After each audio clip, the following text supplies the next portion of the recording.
Reka twongere tubahe ikaze hano mu murenge wa Bumbogo mu kagari ka Nyagasozi, hano turi mu mudugudu wa Nyagasambu, aho tugiye kubazanira imari irimo inzu ku muhanda neza, ishakamo amafaranga miliyoni 4,500,000.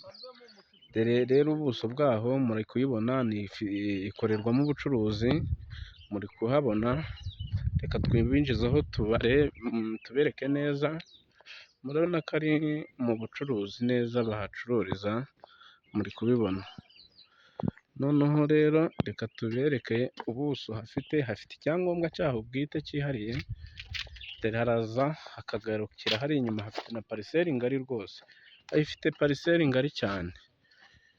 Tubibutsa ko ari no mu buhinzi, ahantu ni mu buhinzi, muri kuhabona. Dore n'igikoni, inzu murabona ukuntu imeze, mwayibonye.